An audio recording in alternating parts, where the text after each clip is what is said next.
हरे कृष्णा। मार्गशीर्ष मास का महीना शुरू हो गया है। इस माह के प्रत्येक गुरुवार पूजा पाठ के लिए बहुत महत्वपूर्ण माने गए हैं। मार्गशीर्ष मास का पहला गुरुवार आज है, अर्थात 6 नवंबर को। इस दिन माँ लक्ष्मी की पूजा करने का विधान है। तो आइए जानते हैं इस दिन माँ लक्ष्मी की पूजा अर्चना किस तरह से करें और आपके घर उनकी कृपा कैसे बरसे। धार्मिक मान्यताओं के अनुसार मार्गशीर्ष मास का महीना भगवान श्री कृष्ण को अधिक प्रिय है। इस महीने कई प्रकार के धार्मिक कर्मकांड किए जाते हैं। इसी के साथ कुछ विशेष देवी देवताओं की पूजा भी की जाती है। इस माह में पड़ने वाले प्रत्येक गुरुवार अपने आप में बहुत महत्व रखते हैं, ठीक उसी तरह जिस प्रकार सावन का हर सोमवार। तो आइए जानते हैं किस प्रकार मार्गशीर्ष के पहले गुरुवार के दिन माँ लक्ष्मी की पूजा की जाती है और इसका क्या लाभ मिलता है।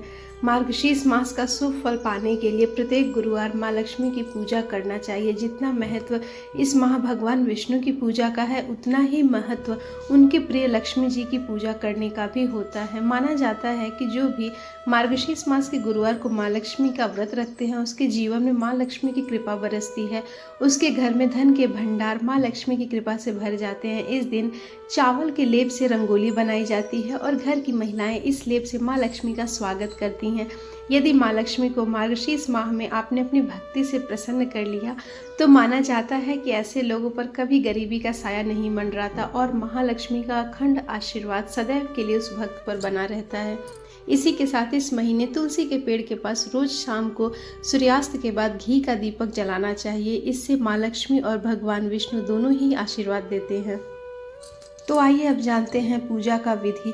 सबसे पहले स्नान कर स्वच्छ वस्त्र धारण करें और पूजा की प्रक्रिया को प्रारंभ करें और इससे निवृत्त होकर धन की देवी माँ लक्ष्मी की प्रतिमा स्थापित एक चौकी पर करें। उसके बाद कुमकुम, चावल, रोली, फूल, मेवे, मिठाई आदि उनको अर्पित करें। माँ लक्ष्मी की पूजा के दौरान यदि उनकी कृपा पानी है तो उनके प्रति घर के द्वार पर कई सारे दीप प्रकाशित करें। जहाँ आप उनकी पूजा कर रहे हैं वहाँ उनकी प्रतिमा के सामने एक घी का दीपक भी प्रज्वलित करें। माना जाता है ऐसा करने से माँ लक्ष्मी उस घर में सदैव के लिए निवास करती हैं।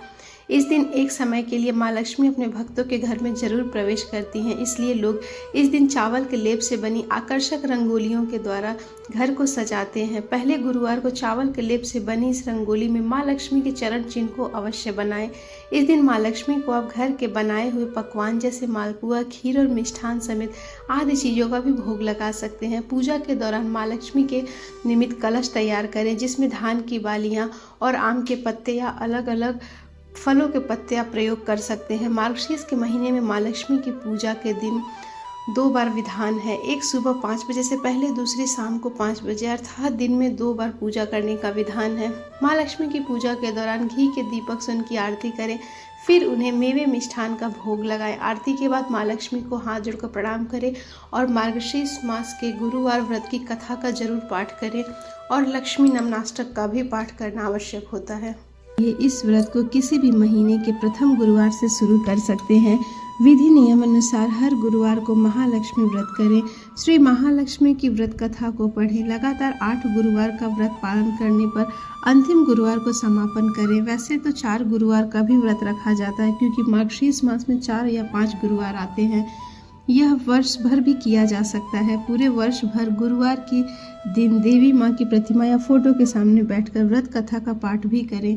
शेष गुरुवार के दिन 8 सुहागनों या कुंवारी कन्याओं को आमंत्रित कर उन्हें सम्यक साथ पीढ़ा या आसन पर बिठाकर श्री महालक्ष्मी का रूप समझकर हल्दी कुमकुम लगाएं। पूजा की समाप्ति पर फल प्रसाद वितरण करें तथा इस कथा की एक एक प्रति उन्हें देकर नमस्कार करें। केवल नारी ही नहीं, अपितु पुरुष भी यह पूजा कर सकते हैं। वे सुहागन या कुमारिका को आमंत्रित कर उन्हें हाथ में हल्दी कुमकुम प्रदान करें तथा व्रत कथा की एक एक प्रति देकर उन्हें प्रणाम करें। पुरुषों को भी इस व्रत कथा को पढ़ना चाहिए। जिस दिन व्रत हो उपवास करें, दूध फलाहार करें, खाली पेट न रहें। रात को भोजन से पहले देवी माँ को भोग लगाएं और एक गाय के लिए भी भोग रखें और फिर परिवार के साथ भोजन करें। पद्म पुराण में यह व्रत गृहस्थ जनों के लिए बताया गया है। इस पूजा को पति पत्नी मिलकर कर सकते हैं। अगर किसी कारणवश पूजा में बाधा आ जाए तो औरों से पूजा करवाएं, लेकिन खुद उपवास रखें। अगर किसी दूसरी पूजा का उपवास गुरुवार को आए तो भी यह पूजा की जा सकती है। तो आइए अब हम जानते हैं मार्गशीर्ष महालक्ष्मी की व्रत की कथा। भारतवर्ष के सौराष्ट्र देश में द्वापर युग की यह कहानी है। सौराष्ट्र में उस समय भद्रश्रवा नाम के एक राजा थे। वे बड़े पराक्रमी राजा थे। उनकी रानी का नाम था सूरज चंद्रिका। रानी दिखने में सुंदर और सुलक्षणा थी तथा पतिव्रता थी। उन दोनों को 7 पुत्र तथा उसके बाद एक कन्या का वरदान मिला जिसका नाम था श्यामबाला। एक बार महालक्ष्मी जी के मन में आया कि राजा के घर जाकर राजप्रसाद में रहूं। इससे राजा को दुगनी धन दौलत की प्राप्ति होगी और वह इस धन दौलत से अपनी प्रजा को और भी सुख दे पाएगा। गरीब के घर अगर मैं रहूं तो उस धन दौलत को प्राप्त कर वह स्वार्थी की तरह केवल अपने ऊपर ही खर्च करेगा। यह सोचकर श्री महालक्ष्मी जी ने बूढ़ी ब्राह्मण स्त्री का रूप धारण किया, हाथों में लाठी लिए और लाठी के सहारे रानी के द्वार तक पहुंचे। यद्यपि उन्होंने बूढ़ी औरत का रूप धारण किया था पर उनके चेहरे पर देवी का ही तेज था। उन्हें देखते ही एक दासी सामने आई। उसने इनका नाम धाम काम और धर्म पूछा। तब वृद्ध ब्राह्मण के रूप धारित माता लक्ष्मी ने कहा कि हे पुत्री, मेरा नाम कमला है, मेरे पति का नाम भुवनेश है और हम द्वारिका में रहते हैं। तुम्हारी रानी पिछले जन्म में एक वैश्य की पत्नी थी। वह वैश्य गरीब था। दारिद्र्य के कारण हर रोज घर में झगड़े होते थे तथा उसका पति रोज उसे मारता था। इन बातों से तंग आकर वह घर छोड़कर चली गई और वन जंगल में खाली पेट भटकने लगी। उसकी इस दुर्दशा पे मुझे दया आई। तब मैंने उसे सुख संपत्ति देने वाले श्री महालक्ष्मी की कथा सुनाई। मेरे कहने पर ही उसने श्री महालक्ष्मी का व्रत किया। श्री महालक्ष्मी प्रसन्न हुई और उसकी गरीबी दूर हुई। उसका घर संसार दौलत संतति संपत्ति से भर गया। बाद में पति पत्नी दोनों परलोक सिधारे। लक्ष्मी व्रत करने के कारण वे लक्ष्मी लोक में रहे। उन्होंने जितने साल महालक्ष्मी का व्रत किया उतने हजारों साल तक उन्हें सुख भोग मिला। इस जन्म में उसका जन्म राजघराने में हुआ है, परंतु वह श्री महालक्ष्मी का व्रत करना भूल गई है। उसे यह याद दिलाने के लिए मैं यहाँ आई हूँ। बुढ़िया की बातें सुनकर दासी ने उन्हें प्रणाम किया तथा श्री महालक्ष्मी का व्रत किस तरह किया जाए इस बारे में पूछा। बुढ़िया रूप धारण किए हुए श्री महालक्ष्मी माता ने दासी को पूजा की विधि तथा महिमा बताई। इसके बाद वह दासी माता को प्रणाम कर रानी को बताने के लिए अंदर चली गई।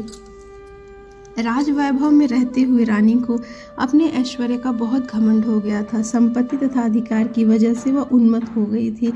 दासी द्वारा बताई गई बुढ़िया की बातें सुनकर वह आग बबूला होकर राजद्वार पर आकर बुढ़िया रूपी महालक्ष्मी पर बरस पड़ी। उसे यह मालूम नहीं था कि श्री महालक्ष्मी ही माता बुढ़िया का रूप धारण करके द्वार तक आई हैं। परंतु रानी का इस तरह रूखा बर्ताव तथा अपना अनादर देखकर माता लक्ष्मी ने वहाँ रहना ठीक न समझा।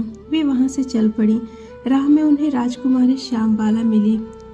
श्यामबाला ने अपनी माता की ओर से माता लक्ष्मी से माफ़ी मांगी। माता को उस पर दया आ गई। उन्होंने श्यामबाला को श्री महालक्ष्मी व्रत के बारे में बताया। उस दिन अगहन अर्थात मार्गशीर्ष मास का पहला गुरुवार था। श्यामबाला ने परम श्रद्धा से श्री महालक्ष्मी का व्रत रखा। उसके फलस्वरूप राजा सिद्धेश्वर के सुपुत्र मालाधर से उसका विवाह संपन्न हुआ। वह धन दौलत ऐश्वर्य वैभव से मालामाल हो गई। पति के साथ ससुराल में आनंद के दिन बिताने लगी। इधर श्री महालक्ष्मी का रानी पर प्रकोप हुआ। फलस्वरूप राजा भद्रश्रवा का राज्य एवं राज कारोबार नष्ट हो गया। यहाँ तक कि खाने के भी लाले पड़ गए। ऐसी हालत में एक दिन रानी ने राजा से निवेदन किया कि हमारा दामाद इतना बड़ा राजा है, धनवान है, ऐश्वर्यशाली है, क्यों न उसके पास जाए, अपना हाल उसे बताए, वह जरूर हमारी मदद करेगा। इस बात पर राजा भद्रश्रवा दामाद के पास रवाना हुए। राज्य में पहुंचकर एक तालाब के किनारे थोड़ी देर विश्राम लेने के लिए ठहरे। तालाब से पानी लाने जाते समय दासियों ने उन्हें देखा। उन्होंने विनम्रता से उनकी पूछताछ की।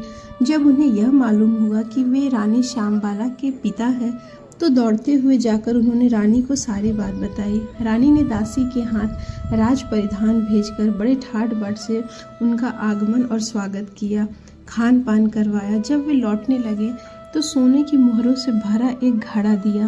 राजा भद्रश्रवा जब वापस लौटे तो उन्हें देखकर रानी सूरज चंद्रिका को बहुत खुशी हुई। उन्होंने सोने की मोहरों से भरे घड़े को जब मुंह खोला तब उसने देखा कि घड़े में धन के बदले कोयले मिले।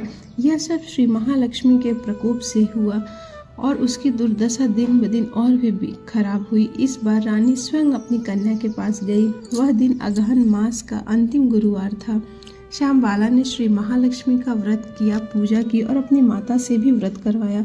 इसके बाद रानी अपने घर आई। श्री महालक्ष्मी का व्रत रखने पर उसे फिर से अपने राजपाट, धन दौलत, ऐश्वर्य की प्राप्ति हुई। वह फिर से सुख शांति आनंदमय जीवन बिताने लगी। कुछ दिनों बाद राजकन्या सांबाला अपने पिता के घर आई। उसे अपने घर देखकर सूरज चंद्रिका को पुरानी बातें याद आई। यही कि सांबाला ने अपने पिता को घड़ा भरकर कोयला दिया था और उसमें कुछ भी नहीं था। इस कारण सांबाला को पिता के घर आने पर उसका कोई आदर आतिथ्य नहीं हुआ, बल्कि अनादर हुआ। पर उसने इस बात का बुरा नहीं माना। घर लौटते समय उसने पिता के घर से थोड़ा नमक बांध लिया और घर लौटने पर जब उसके पति ने पूछा कि अपने मायके से क्या लाई हो, इस पर उसने जवाब दिया कि सार लाई हूँ, अर्थात राज्य का तथ्यांश सार है। तब पति ने पूछा इसका क्या मतलब है। तब श्यामबाला बोली कि थोड़ा धीरज रखो, सब मालूम हो जाएगा। उस दिन श्यामबाला ने सारा भोजन नमक डाले बिना बनाया और परोसा। पति ने जब चखा तो सारा खाना नमक बिना रुचिहीन लगा। फिर श्यामबाला ने थाली में थोड़ा नमक डाला, इससे सारा भोजन स्वादिष्ट लगने लगा। तब श्यामबाला ने पति से कहा कि यही वह राज्य का तथ्यांश सार है जो वह अपने मायके से लाई है। पति को उसकी बात सही लगी। फिर वह दोनों हंसी खुशी भोजन करने लगे। कहा गया कि इस तरह से जो कोई श्रद्धा भाव से श्री महालक्ष्मी की पूजा करे उसे माता की कृपा प्राप्त होती है, सुख संपत्ति शांति प्राप्त होती है और सभी मनोकामनाएं पूरी होती हैं। परंतु यह सब प्राप्त होने पर माता की पूजा करना कभी न भूलें। हर गुरुवार को व्रत पाठ अवश्य करना चाहिए। इस तरह श्री महालक्ष्मी की महिमा भक्तों की मनोकामना पूरी करती है। एक दूसरी कथा इस प्रकार है कि एक गांव में एक ब्राह्मण रहता था। वह बहुत ही निर्धन था। वह नियमित रूप से जगत के पालनहार विष्णु भगवान की आराधना करता था। उसकी पूजा भक्ति से प्रसन्न होकर उसे भगवान श्री विष्णु ने दर्शन दिए और ब्राह्मण से वर मांगने के लिए कहा। तब ब्राह्मण ने लक्ष्मी जी का निवास अपने घर में होने की इच्छा जाहिर की।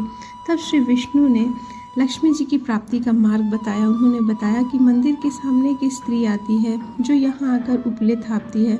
तुम उसे अपने घर आने को आमंत्रण देना, वही देवी लक्ष्मी है। विष्णु जी ने ब्राह्मण से कहा कि जब धन की देवी माँ लक्ष्मी के तुम्हारे घर में पधारेंगी तो तुम्हारा घर धन धान्य से भर जाएगा। यह कहकर श्री विष्णु जी चले गए। अगले दिन वह सुबह ही मंदिर के सामने बैठ गया। लक्ष्मी जी जब उपले थापने के लिए आई तो ब्राह्मण ने उनसे अपने घर आने का निवेदन किया। ब्राह्मण की बात सुनकर लक्ष्मी जी समझ गई कि यह सब विष्णु जी के कहने से हुआ। लक्ष्मी जी ने ब्राह्मण से कहा, मैं चलूंगी, लेकिन इसके लिए तुम्हें महालक्ष्मी का व्रत करना होगा। 16 दिनों तक व्रत करने एवं 16वें दिन रात्रि को चंद्रमा को अर्घ देने से तुम्हारा मनोरथ पूरा होगा। ब्राह्मण ने देवी के कहे अनुसार व्रत और पूजन किया और देवी को उत्तर दिशा की ओर मुँह करके पुकारा। इसके बाद देवी लक्ष्मी ने अपना वचन पूरा किया। मान्यता है कि उसी दिन से इस व्रत की परंपरा शुरू हुई थी।